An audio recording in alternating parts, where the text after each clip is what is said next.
Hello students, आप सभी का हमारे चैनल लर्निंग यूनिवर्स में बहुत बहुत स्वागत है। बच्चों, आज हम 8वीं क्लास की सामाजिक विज्ञान का जो इतिहास का अध्याय 2 है आपका, उससे जो वर्कशीट है संबंधित उसको पढ़ेंगे।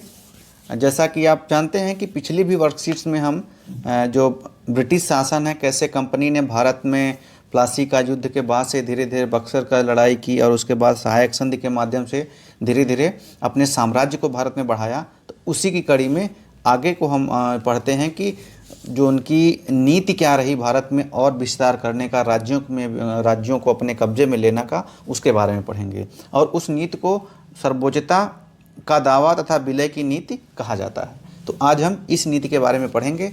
आपको जैसा कि पता है, ये आपकी वर्कशीट जो है 13 तारीख के लिए है। तो आगे हम अब इस वर्कशीट को पढ़ते हैं, इसको समझने का प्रयास करेंगे। बहुत ही इसमें कुछ जानकारी भरे रोचक तथ्य हैं, जैसा कि हम सामान्य रूप से नहीं जानते हैं, तो उसको भी आप जान पाएंगे। और कैसे कैसे ब्रिटिश शासन ने भारतीय साम्राज्य को, किस किस रियासत को और राजाओं को अपने अधीन किया और उसके लिए कौन सी नीति अपनाई, उस नीति के परिणाम क्या हुए, ये सब इसमें पढ़ेंगे। तो चलिए चलते हैं। सबसे पहले सर्वोच्चता की नीति क्या थी। देखिए, कई सारी नीतियां ब्रिटिशर्स ने, जो अंग्रेज थे, उन्होंने भारत में अपने साम्राज्य के विस्तार और अपने लाभ के लिए अपनाई।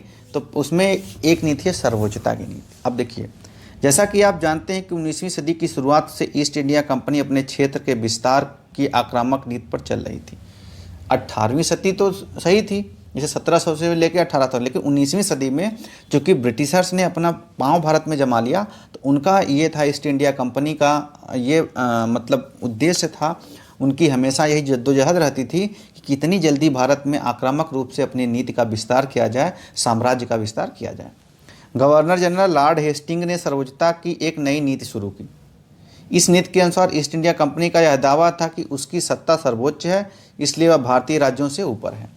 तो सर्वोच्चता की नीति क्या थी कि उनका मानना था कि जो ब्रिटिश सत्ता है, ईस्ट इंडिया कंपनी जो है, वह सर्वोच्च है भारत में और उसकी भारतीय राज्यों से ज़्यादा ऊपर शक्ति है।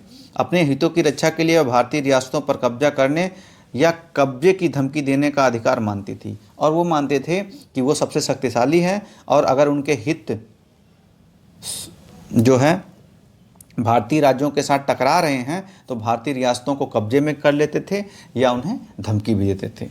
यह सोच बाद में अंग्रेज़ों की नीति में भी दिखाई देती रही, और यही सोच जब तक बाद तक भी अंग्रेज़ों की नीति में दिखाई देती रही। अब देखिए कि इस नीति के तहत उन्होंने क्या किया। अंग्रेज़ों ने कि इस नीति का पुरजोर विरोध भी हुआ। ऐसा नहीं कि अंग्रेजों ने जो नीतियां अपनाई उसका भारत में विरोध नहीं हुआ। जैसे कि आप जानते हैं कि दक्षिण भारत में एक राज्य था, रियासत थी कित्तूर, जो कि अब कर्नाटक राज्य में है। एक छोटा सा राज्य था और उसे अंग्रेज़ों ने अपने कब्जे में लेने का प्रयास किया। कित्तूर की रानी चेन्नम्मा ने हथियार उठा लिया और अंग्रेज़ों के खिलाफ आंदोलन छेड़ दिया। 1824 में उन्हें गिरफ्तार कर लिया गया और 1829 में जेल में ही उनकी मृत्यु हो गई। तो अब देखिए कि जैसे ही रानी लक्ष्मीबाई का आपने नाम सुना होगा, लेकिन कित्तूर की रानी चेन्नम्मा भी एक वीर औरत थी। उन्होंने अंग्रेज़ों से लोहा लिया, तलवार उठाई और लड़ी और हार भी गई, तो जेल में बंद हुई और जेल में उनकी मृत्यु हो गई। तो ऐसी अनेक कहानियां हैं जहां पे अंग्रेज़ों का विरोध हुआ। रानी चेन्नम्मा के बाद दूर स्थित संगौली के एक गरीब चौकीदार रायन्ना, अभी भी देखिए दक्षिण भारत का एक चौकीदार था गांव का रायन्ना, इसने भी अंग्रेज़ों के खिलाफ आवाज़ उठाई। क्या किया? प्रतिरोध मतलब होता है विरोध जारी रखना, चौतरफा समर्थन और सहायता। अब उसको जब उसने विरोध किया तो उसकी चारों तरफ से लोग समर्थन करने लगे और सहयोग किया। तो उन्होंने बहुत सारे ब्रिटिश शिविर और दस्तावेजों को नष्ट किया। उसने आक्रमण करके बहुत सारे ब्रिटिश के जो शिविर होते थे, जहाँ उनके सैनिक रहते थे, ऑफिस होता था, उसको नष्ट कर दिया, और वहाँ पर जो दस्तावेज हुआ करते थे, कागजात, उनको भी नष्ट कर दिया। आखिरकार उसे अंग्रेज़ों ने पकड़कर 1830 में फांसी पर लटका दिया, और 1830 में वह पकड़ा गया, कौन? रायन्ना, और उससे फांसी दे दी गई। प्रतिरोध से ऐसी कई उदाहरण भी हैं। अब ऐसे उदाहरण और भी हैं इतिहास में प्रतिरोध के, ये तो 2 उदाहरण थे।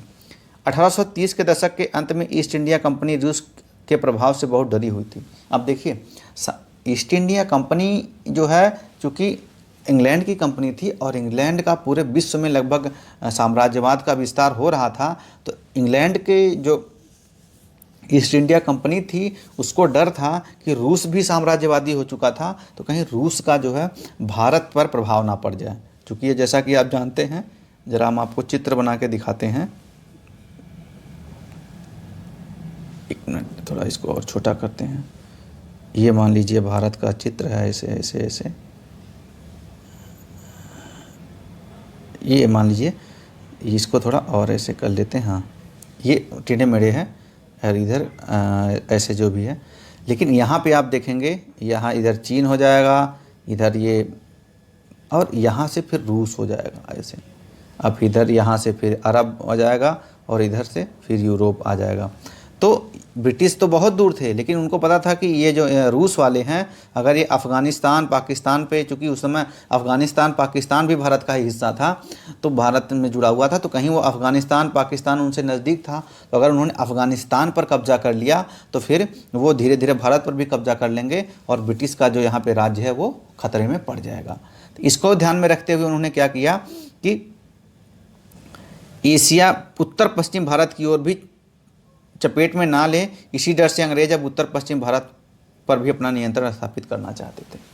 पहले तो वो क्या, उन्होंने सोचा कि दक्षिण भारत पर कर लें, लेकिन अब वो उत्तर पश्चिम भारत पर भी चले गए। जैसे पाकिस्तान कर रहे हैं कि 1842 में अफ़गानिस्तान, 43 में जो पाकिस्तान का सिंध प्रांत है, और 1849 में पंजाब पर शासन स्थापित कर लिया। और उन्होंने क्या किया, धीरे धीरे पाकिस्तान, जो आधुनिक पाकिस्तान में सिंध है, पंजाब है, क्योंकि पंजाब का आधा हिस्सा जब बंटवारे के बाद पाकिस्तान में चला गया और आधा भारत में रहा, तो दोनों वो जो हिस्सा था, सिख साम्राज्य था, उसको, इन सबको उन्होंने अपने साम्राज्य में मिला लिया। दूसरी नीति थी विलय की नीति। अधिग्रहण की आखिरी लहर 1848 से 56 के बीच गवर्नर जनरल लॉर्ड डलहौजी के शासनकाल में हुई। लॉर्ड डलहौजी को विलय नीति का एक सबसे प्रमुख संस्थापक माना जाता है, क्योंकि इसके काल में भारतीय राज्य साम्राज्यों का जो रियासतें थी उनका खूब विलय हुआ। डलहौजी ने एक नई नीति अपनाई, विलय की नीति। इसका सिद्धांत यह था कि अगर किसी शासक की मृत्यु हो जाती है और उसका कोई पुरुष वारिस नहीं है, तो उसकी रियासत हड़प कर ली जाएगी, यानी कंपनी के भूभाग का हिस्सा बन जाएगी। इस सिद्धांत के आधार पर कई रियासतें, जैसे 1748 में सतारा, 1850 में संबलपुर, 52 में उदयपुर, 53 में नागपुर, 54 में झांसी को अंग्रेजी राज्य में मिला लिया गया। ये सब किसके हाथ चले गए, अंग्रेजी के साम्राज्य के। 1856 में कंपनी ने अवध को भी अपने नियंत्रण में ले लिया।